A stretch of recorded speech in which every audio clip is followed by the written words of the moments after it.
Et surtout, non au chantage. Yes, yes, yes. Nous ne pouvons pas prétendre à une évolution si nous sommes divisés. Je dis alors un grand merci à tous ces influenceurs qui ont fait les déplacements, à tous, invités autant que vous êtes, de m'accompagner aujourd'hui. Je suis là pour vous dire merci certes, mais pour vous répondre également à 2-3 de vos questions si vous en avez, sur mon parcours, sur mon expérience de la vie, et pourquoi pas sur la résilience en question. Donc j'espère que vous passerez un bon moment. Je remercie également tous les intervenants là-haut. Soyez rassurés que je viendrai faire un tour sur chacun de vos stands. La lumière doit être partagée telle qu'elle a été acquise. Je vous remercie.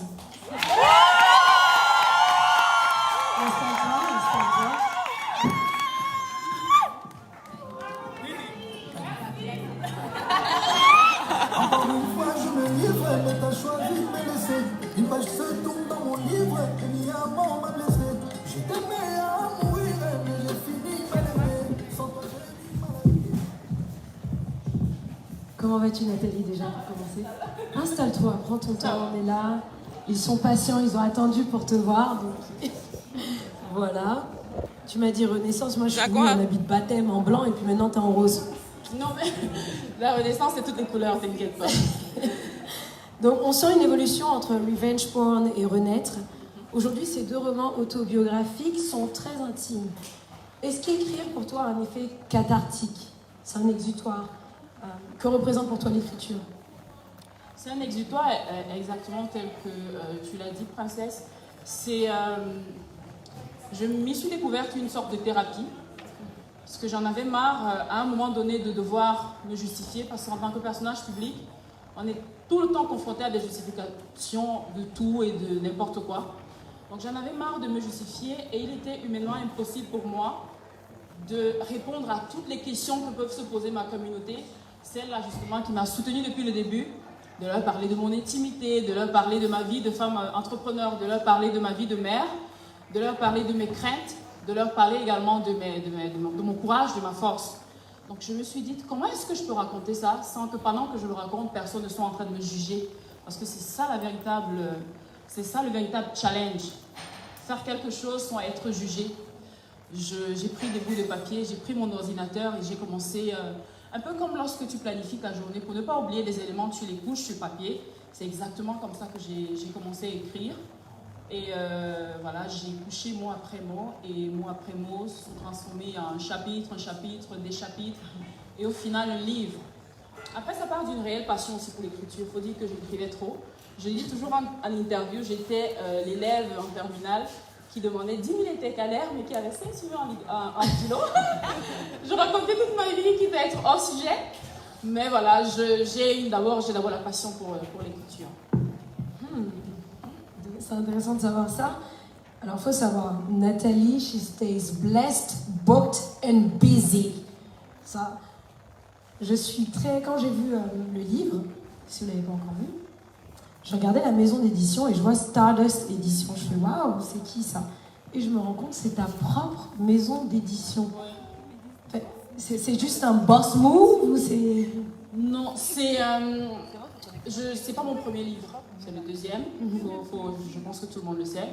J'ai été mise sur la scène voilà, de l'écriture et de l'édition à travers un premier ouvrage qui malheureusement n'a pas pu paraître, qui était Revenge Porn, pardon. Et j'y ai senti des failles au niveau de l'édition. Des failles tant au niveau de l'intimité des protagonistes que on va dire la production du livre en lui-même. Donc quand il a été interdit, en fait, ce n'était pas une réelle surprise pour moi parce qu'il y avait trop d'éléments qui pouvaient être attaquables justement en justice. Donc je me suis dit, le livre, je ne peux pas coucher autant de... Je ne peux pas mettre mon âme dans un livre et qu'il soit interdit.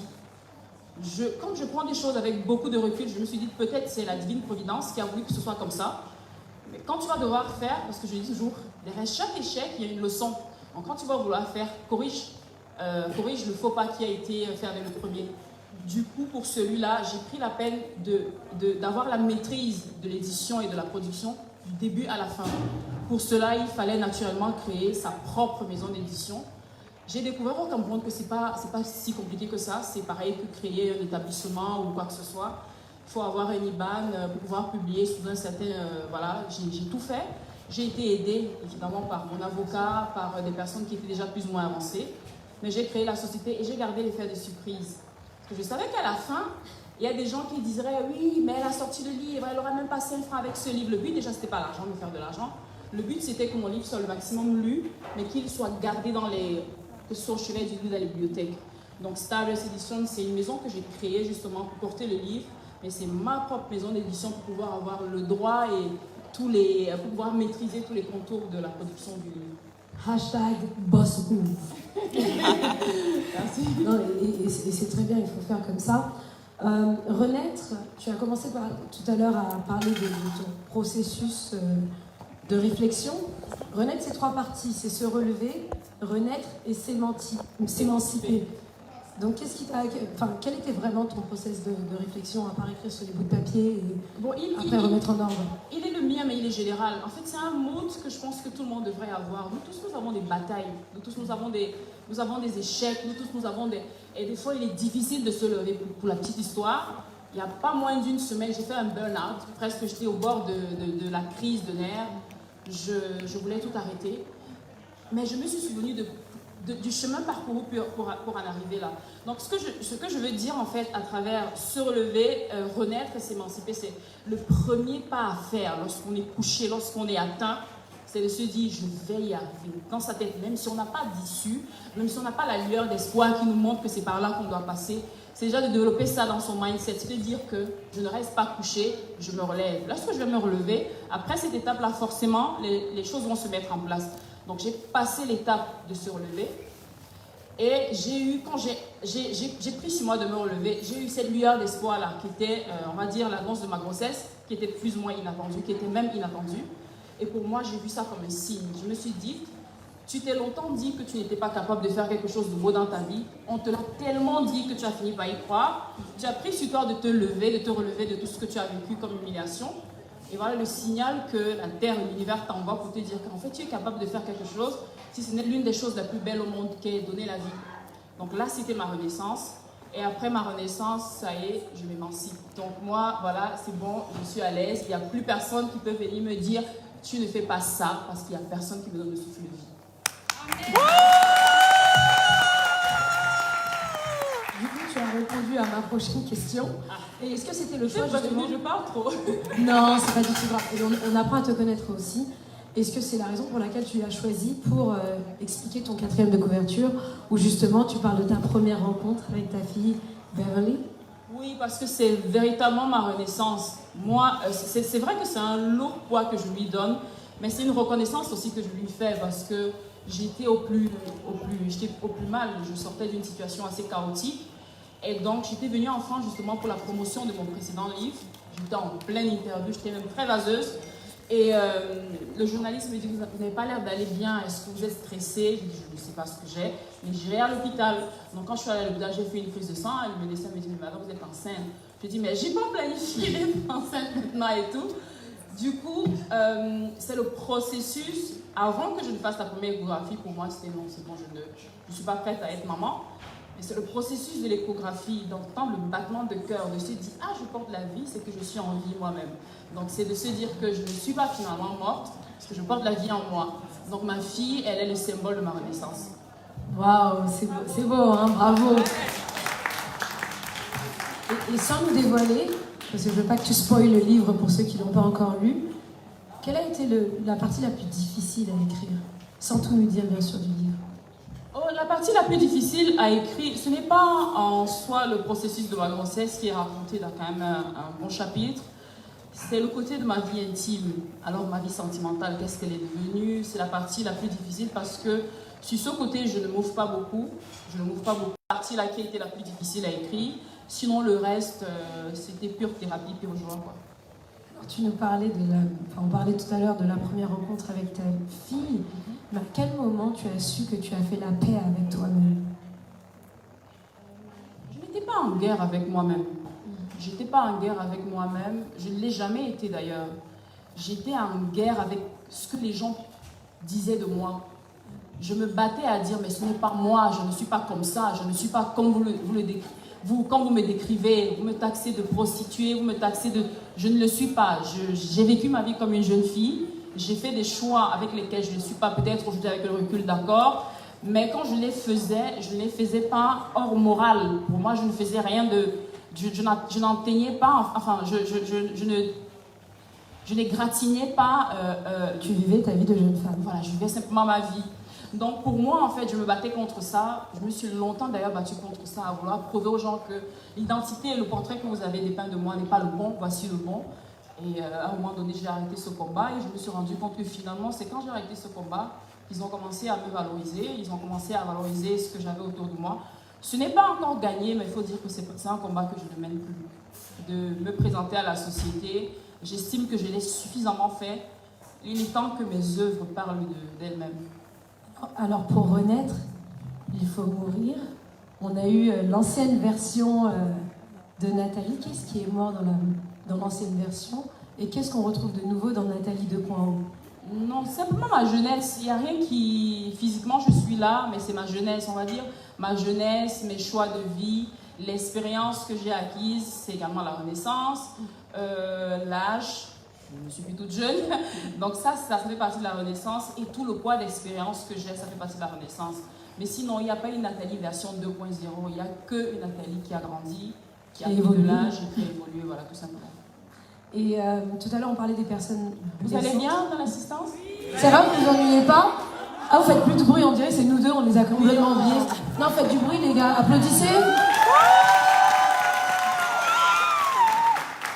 Merci de partager ce moment avec nous, d'être vraiment très attentif. Et c'est vraiment très intéressant. Merci. C'est gentil, merci. Et tu parlais justement de ce que les autres pensaient de toi. Et tu sais, on a cette citation en anglais qui dit « hurt people, hurt people ». Donc les gens blessés blessent les autres. Est-ce que tu penses que ces personnes qui ont été blessantes avec toi, c'est parce que justement elles sont blessées elles-mêmes? Oui, en général, les gens sont face à leur propre miroir. Et le fait, pour voir une personne qui t'assène de coups, c'est généralement des gens qui vivent des situations tout aussi chaotiques, mais qui, elles, n'ont pas choisi de les exposer ou de les affronter. Donc, du coup, toi, tu représentes leur peur, tu représentes leur crainte, tu représentes celle-là qui vient dire tout haut, ce qu'elles n'ont pas osé dire jusque-là. Donc, de se rallier à ta cause et de se dire que voilà une lueur d'espoir qui nous est donnée pour parler, pour nous exprimer, pour nous affranchir de nos peurs. Elles préfèrent être des personnes qui vont te combattre à longueur de journée. Donc c'est exactement ce que tu dis. Les personnes blessées, malheureusement, les personnes blessées, on en a eu la preuve aujourd'hui. Les personnes blessées, les personnes qui estiment avoir un combat devraient partager l'amour autour d'elles, s'associer avec d'autres personnes pour que leur message soit audible et qu'il soit plus entendu. Au lieu de ça, elles se déchirent, elles se bagarrent parce qu'elles se disent que c'est dans la bataille qu'elles peuvent obtenir des réponses, ce qui est faux.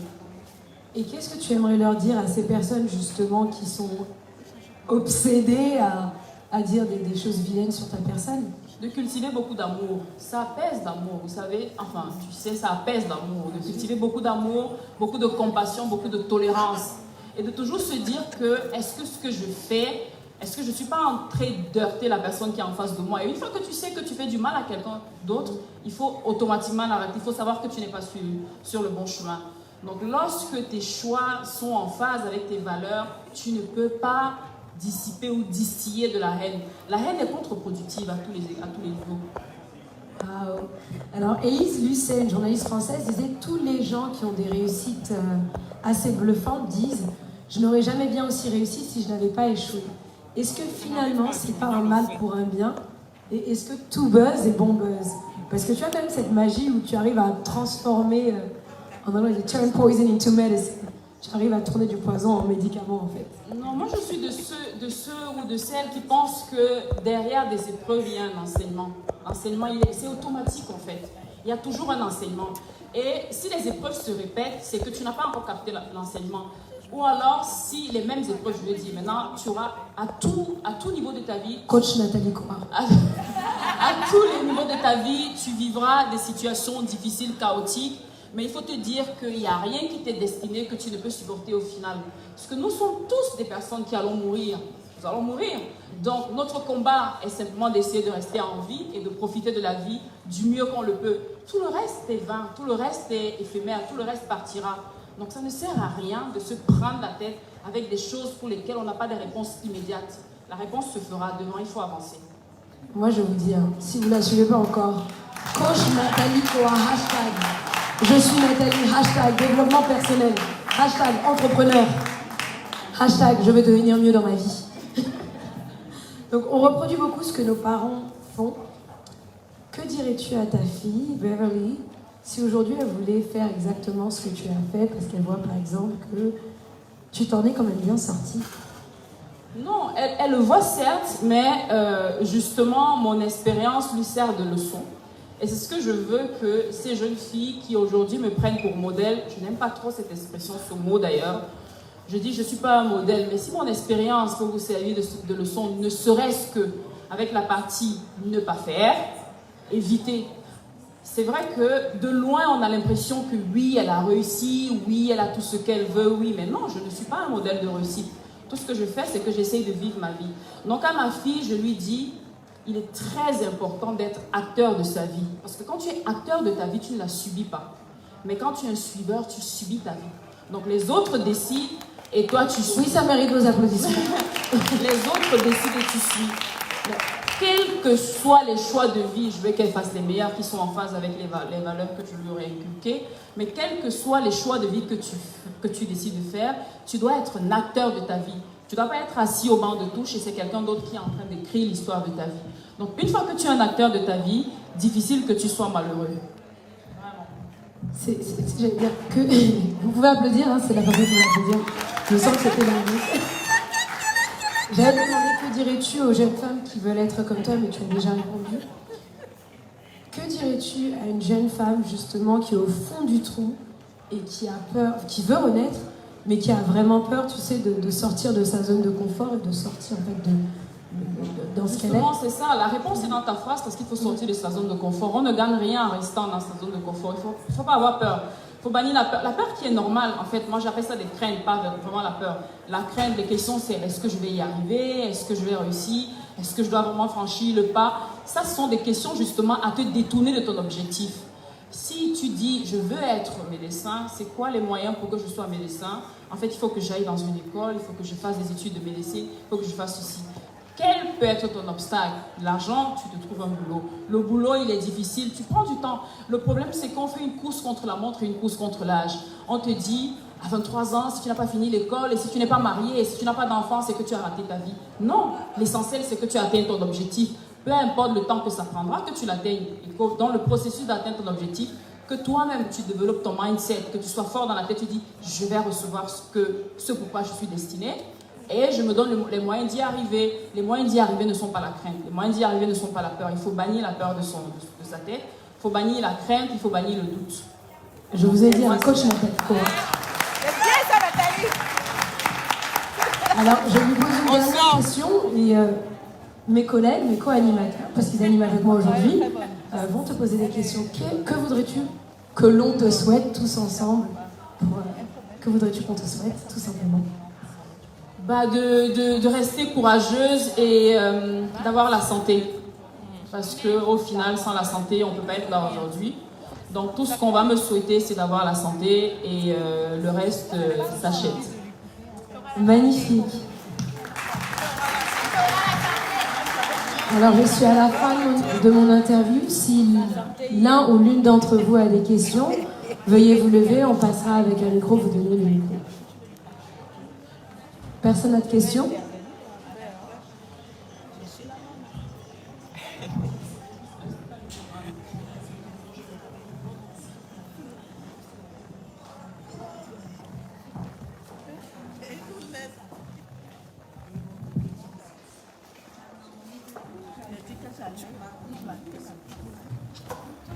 Bonsoir madame. Bonsoir. Bonsoir. J'espère que vous allez bien. Très bien, merci. Du coup, ma question, en fait, j'aimerais savoir, sachant déjà qu'à la base, votre premier livre a été censuré, n'a pas eu le succès que vous attendiez, Est-ce que vous aviez eu peur quand vous avez dit je vais lancer Renaître? Vous n'avez pas eu une peur de vous dire que ça allait faire un flop, ou que ça n'allait pas donner le rendu que vous attendiez?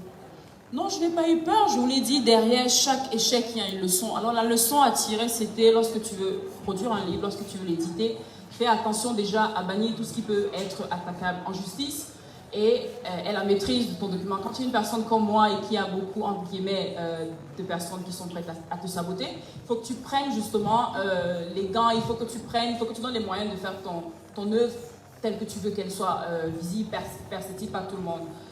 L'erreur, sans vouloir critiquer son travail, l'erreur que l'éditeur de l'ancien livre avait fait, c'est de dire les choses de façon crue. Vous savez, le processus d'écriture, c'est... tu peux coucher ton histoire, il faut que tu la couches le plus cru possible. Vraiment vrai. Les noms des protagonistes, les scènes, les lieux, tout ce qui a été vécu. Maintenant, il y a un travail juridique qui est fait après, où on change les protagonistes, on change leur pays, on change leur ville, pour flouter l'histoire. Il y a une dame qui est ici, qui est dans mon livre, elle ne sait même pas qu'elle est dans mon livre, Danielle Menge. Elle sait. Je pense que dans le livre, elle doit être ivoirienne, elle doit être d'une nationalité, pourtant elle est là, elle est gabonaise, c'est une activiste au Gabon, c'est une femme qui fait des œuvres magnifiques, j'en parlerai tout à l'heure. Mais ce que je veux dire, c'est que justement, la leçon que j'ai tirée du premier livre, c'est que il faut que je fasse attention lorsque je produis des livres pour qu'ils ne soient pas attaquables. Du coup, de mon livre, je parle des personnes, elles ne savent même pas que je parle d'elles. Je n'ai heurté la sensibilité de personne, je n'ai entaché la réputation de personne, ce qui avait été fait dans le premier livre, qui au final, lorsqu'il était interdit, pour moi c'est une révélation, mais c'était un soulagement également, parce que je me disais, les générations vont le traîner avec les noms des personnes dedans, ce n'est pas juste, elles n'ont pas demandé à vivre cela, donc le prochain livre que je vais produire, je vais tâcher de corriger l'erreur qui a été faite dans le premier. Donc merci, j'ai répondu à votre question. Il y a une deuxième petite question. Qui est de savoir, est-ce que pour vous, avoir écrit ces livres a été une thérapie pour vous d'aller de l'avant ou un moyen juste en fait de vous faire entendre et que tout le monde sache en fait votre vraie vérité dans tous les scandales par lesquels vous êtes passé? Je pouvais le faire via le canal de mes pages parce qu'aujourd'hui je suis suivie par pas mal de personnes, mais c'est une thérapie, je l'ai dit avant tout, c'est une thérapie. C'est certes un moyen de dire ma vérité, mais ce livre n'est plus le moyen de dire la vérité. Ce livre, c'est vraiment l'après. C'est de se dire, voilà, vous m'avez tous connu ici, à cette année, et le fait que vous soyez encore en train de ressasser une si vieille histoire, alors que moi j'en suis déjà ici, ce n'est pas normal, c'est pas normal. Si c'est parce que je ne vous ai pas dit ce qui s'est passé dans ma vie jusque-là, je vous mets au fait de mon actualité, je vous situe, et évoluer ensemble. À partir d'aujourd'hui, quand vous faites la lecture de mon livre, vous comprenez, vous lisez que je ne suis pas à l'étape qui est aujourd'hui encore ressassée dans les médias. Je suis très loin, j'ai le temps de faire du chemin, j'ai le temps de créer des entreprises, j'ai le temps d'être maman, j'ai le temps de me fiancer. En fait, j'ai fait du parcours. Donc, c'était pour dire à ma communauté, et même ceux qui n'étaient pas au courant, qu'on n'est plus en 2014, on est en 2019 et on a évolué. Donc,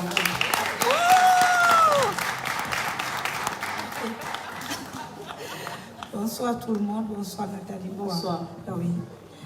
Je suis tellement heureuse et émue d'assister à cette séance de dédicace de votre livre.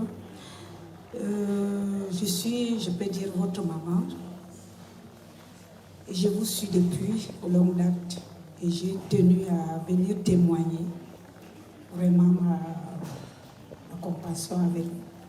J'ai suivi votre histoire, je sais ce que vous avez enduré, mais je suis tellement fière de vous au jour d'aujourd'hui. Le livre que vous avez sorti, je ne l'ai pas encore lu, mais je sais ce qui est là-dedans maintenant. Et vraiment, c'est une thérapie. Et là, je vous soutiens parce que quand on nomme les gens, c'est pas normal. C'est à peu près comme je suis une personne médicale soignant. On met les noms, on ne met vraiment pas les noms sur, on dit tel, elle, tel, ceci, cela. Donc c'est pour cela que vraiment je soutiens vraiment ce que vous avez fait comme espoir pour ne pas blesser, pour ne pas troubler la tranquillité de tout un chacun, pour ne pas indexer les gens. Vraiment, je vous souhaite vraiment beaucoup de courage. Merci, merci, merci, merci. Mais à vous également, je souhaite du courage parce qu'il faut savoir que mon livre, il ne s'agit pas que de moi. Je suis redevable aujourd'hui à une communauté qui a fait de moi ce que je suis aujourd'hui, en m'insufflant beaucoup de courage et beaucoup de force. Mais je n'ai pas vécu la pire des situations, je n'ai pas le sentiment d'avoir vécu la pire des situations. Il y a des gens qui sont malades aujourd'hui. Oui, oui. Il y a des gens qui n'ont pas d'espoir, il y a des gens même qui n'ont pas mangé ce matin. Le message d'espoir que je passe à travers mon livre, il s'adresse beaucoup plus à ces personnes-là, de se dire, écoutez, je ne suis plus dans un processus de maladie, entre guillemets. Je ne suis pas acculée, je ne me sens pas blessée, je ne me sens plus trahie, je ne suis pas en colère. Par contre, j'ai été en colère et voici ce que j'ai fait pour me sortir de la colère. Si vous également, vous vivez des situations similaires ou toute autre situation qui peut vous accabler, sachez qu'il y a toujours de l'espoir. Il faut s'accrocher à l'espoir et accepter au final sa destinée. De se dire que mais pourquoi moi je vis ça? Tu vis ça peut-être parce que ton histoire d'être entendue par d'autres personnes qui n'ont pas le courage de s'en sortir. Le fait que tu vas témoigner de ta vie va faire en sorte qu'une autre fille qui est en train de vouloir se suicider parce qu'elle a peut-être vécu la même situation que toi va se dire, si Nathalie a pu vivre une telle situation et qu'elle s'en est sortie, je dois marcher la tête haute et moi aussi je peux m'en sortir. Donc c'est vraiment ce message d'espoir là qui est passé, que la plupart des gens aujourd'hui ne relèvent pas. Dans la troisième partie de mon livre, c'est Leçon d'une jeune vie. C'est voilà ce que j'ai vécu. Ce n'est pas plus grave que ce qu'une personne est en train de vivre. Ce n'est pas plus grave qu'une femme qui vient de perdre son mari. Ce n'est pas plus grave qu'une sœur qui vient de perdre son frère. Ce n'est pas plus grave que... Mais je sais que moi, ce que je fais quand je suis dans une situation très chaotique, je lève les yeux vers le ciel et je dis, Seigneur, tu ne peux pas me donner une épreuve que je ne peux pas supporter. Donc si moi je suis capable de supporter cette épreuve-là, toi aussi tu es capable de supporter. Et je te mets au défi que lorsque tu vas t'en sortir, tu vas même dire merci pour l'épreuve que j'ai vécue. Aujourd'hui j'en suis là grâce à ça.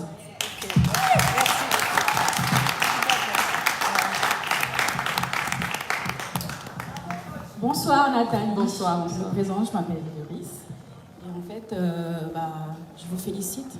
Merci. Bravo, vous êtes une Wonder Woman, vous êtes une femme battante. Et je me reconnais un petit peu en vous parce que je suis également cette femme battante. Aujourd'hui, je suis auto-entrepreneuse, je débute, je suis dans le domaine de la mode et je fais mes propres créations et j'aurai d'ici peu une boutique en ligne. Et en fait, votre livre, je ne l'ai pas encore lu, du coup je l'ai pris tout à l'heure. Je vous souhaite une belle lecture. Et peut-être que je viendrai vous voir et pour avoir une petite signature et échanger un petit peu avec vous. Et en fait, en tant qu'auto-entrepreneuse, moi je suis en France, à Paris. Qu'est-ce que vous pouvez me donner comme conseil? Je n'ai pas la science infuse, hein, je n'ai pas la réponse à tout, croyez-moi. Mais je sais que nous toutes qui entreprenons, ce n'est pas facile pour nous au quotidien. Ce n'est pas facile tant déjà de trouver les financements pour mettre sur pied un projet. Une fois que les financements sont là, ce n'est pas facile de gérer la main-d'œuvre des employés qui ne sont pas malheureusement très investis, qui ne sont pas très au fait de par quoi on est passé pour en arriver là. Ce que je veux dire, c'est que lorsqu'on sait où on va, encore une fois, mais vraiment ça s'applique à tous les domaines de la vie, il ne faut pas laisser ses doutes et ses craintes prendre le pas sur sa motivation, sur son ambition. Donc tu veux faire ton magasin, tu te donnes les moyens d'y arriver. Ce n'est pas tes doutes qui vont ouvrir ton magasin, mais c'est ton ambition.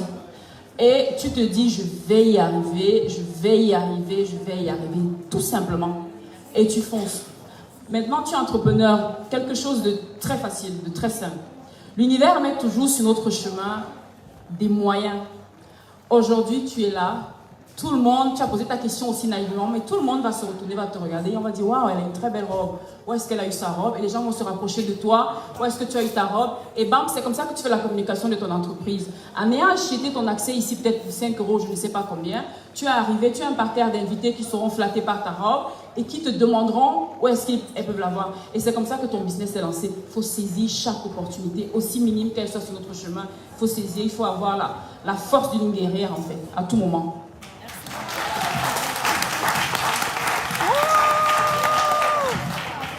Bonsoir Nathalie. Bonsoir. Je me permets de te tutoyer. Je suis Laetitia. Je suis la représentante de Mira Cosmétiques qui est là ce soir en France. Je me permets, j'ai vraiment tenu à être là aujourd'hui malgré tout ce qui se passe actuellement sur les réseaux sociaux. je suis sur les réseaux sociaux et en tant que girl, on doit se soutenir, on doit vraiment être là pour nous, girl power comme on dit souvent. Donc moi, je voudrais te poser une question, si tu me permets de tutoyer encore une fois. Je voudrais te poser une question. Quel conseil tu donnerais à celles qui ont vraiment la niaque, qui ont vraiment l'envie de se lancer, mais qui n'y arrivent pas par peur de tomber, par peur? C'est le même conseil que j'ai donné, de ne pas se laisser envahir par ses peurs. Justement, il y en a beaucoup qui sont timides, mais comme on dit souvent, il y a des démons qui... Oui, la timidité n'est pas forcément liée aux peurs ou aux craintes. Il faut pas, je ne sais pas si vous êtes tout aussi ambitieux que moi, mais je pense que vous l'êtes. Quand on a l'ambition et quand on sait d'où on vient et où on veut aller, Oui. il n'y a rien sur son chemin qui peut constituer un obstacle. Yes. Il n'y a rien. Moi, Bien dit. j'étais toute petite, je n'avais pas de lit chez moi. Mon père est décédé, j'étais au CM1. Ma mère était enceinte quand il est décédé. Donc rien ne me prédestinait à être en France aujourd'hui à parler devant vous. Donc j'ai fait des choix de vie que je pensais bons à l'époque. Mais au final, je me suis accrochée. Je me suis dit, je n'ai rien fait à qui que ce soit pour ne pas mériter d'être là. Donc, vos peurs et vos doutes ne sont pas plus importants que votre ambition. L'ambition est rien que l'ambition. L'ambition doit prôner. L'ambition doit prôner. Et le mental, je vais y arriver, je vais y arriver. Pourquoi pas moi? D'accord. Merci, Nadine. Je vous en prie.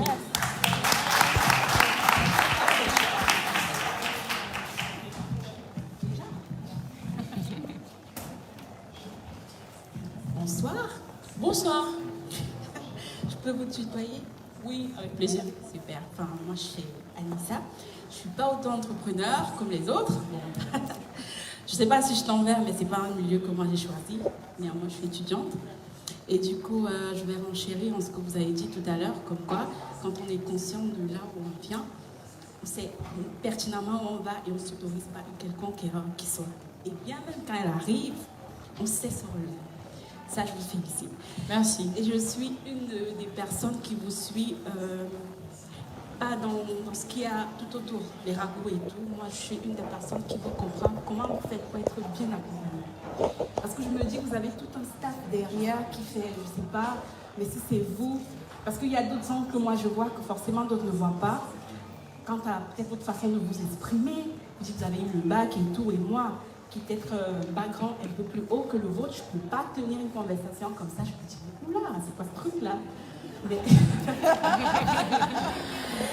Non, mais c'est sérieux, je veux bien comprendre qui vous accompagne parce que vous êtes bien accompagné. Et c'est super parce que moi, je vois pas les snaps, je fais pas snap tous les jours, mais moi, je suis vos interviews. Dernièrement, vous êtes passé à Team, un truc comme ça, et je me suis dit, mais cette fille, elle est cohérente, mais c'est quoi ce truc? C'est balèze. Non, en fait,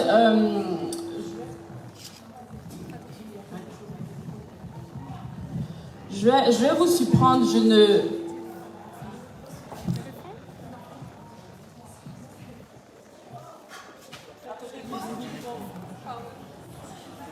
Je vais vous surprendre, mais je n'ai pas une équipe de management derrière moi. Vous savez pourquoi? Tout ce qui est management, c'est trop poli, c'est trop lisse. C'est des personnes qui ne s'autorisent pas des erreurs, c'est des personnes qui ne s'autorisent pas des bugs, c'est des personnes qui ne s'autorisent pas de se tromper. C'est trop poli, c'est trop lisse. Sans vouloir tirer sur des gens, je suis mais véritablement bluffée par exemple une muraille blanche qui n'a pas peur de faire les choses comme elles le sont, sans calculer l'image qu'elle renvoie. Bien évidemment, quand on est personnage public à un certain niveau, on fait attention à ce qu'on dit parce qu'on ne veut pas heurter les gens.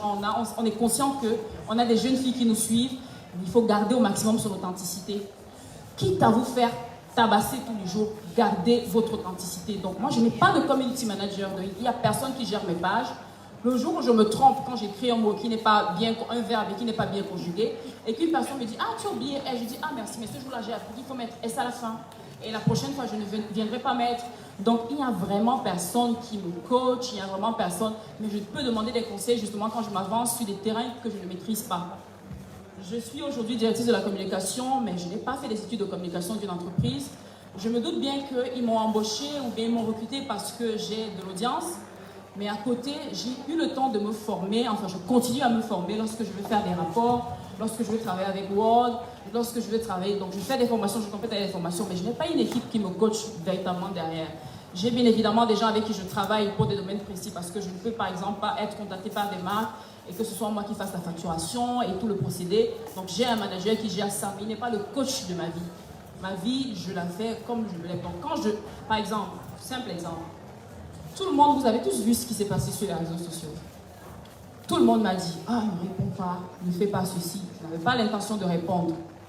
Mais j'ai vu une vidéo dans laquelle on m'a menacé de mort. Je vais te tuer, je vais te faire ceci. Normalement, je ne dois pas répondre. La logique voudrait qu'en tant que personnage public, que je fasse celle qui n'a pas vu et celle qui prend de la hauteur.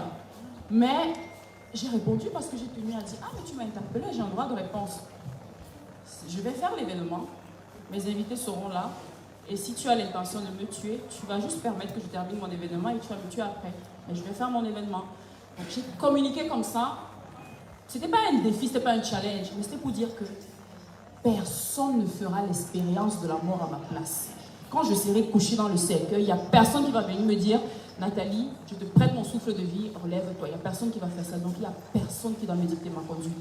De ce fait, je ne suis pas coachée, je fais les choses par moi-même et pour moi-même. Et pour ma communauté. Alors, je veux vraiment, vous allez applaudir en 2 secondes. Vous savez ce qui se passe dehors, c'est un peu compliqué. Et Nathalie, t'as vraiment quelqu'un qui t'aime fort, hein, parce que pour traverser et la pluie, et le froid, et la farine.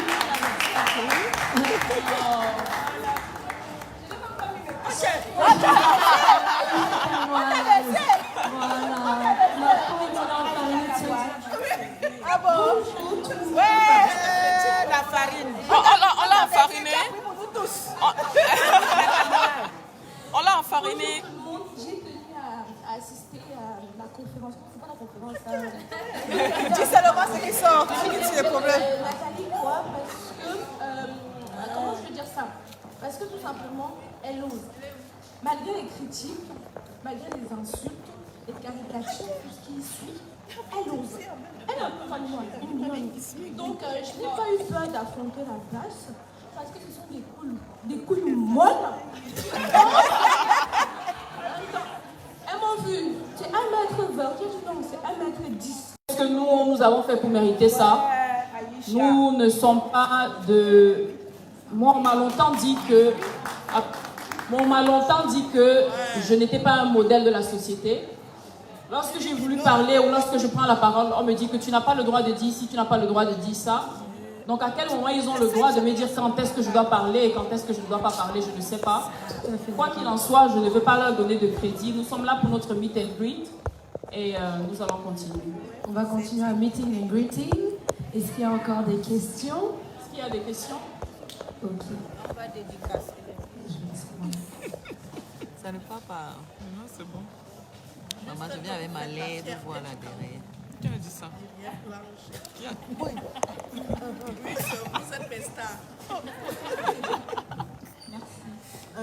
Bonsoir à tous et à toutes. Bonsoir Madame Poix. Bonsoir. C'est un honneur pour moi de venir assister à ce meet and greet. Je ne suis pas de Paris, mais j'ai effectué le déplacement parce que vous êtes inspirante. Ma question est la suivante. Avec toutes les casquettes que vous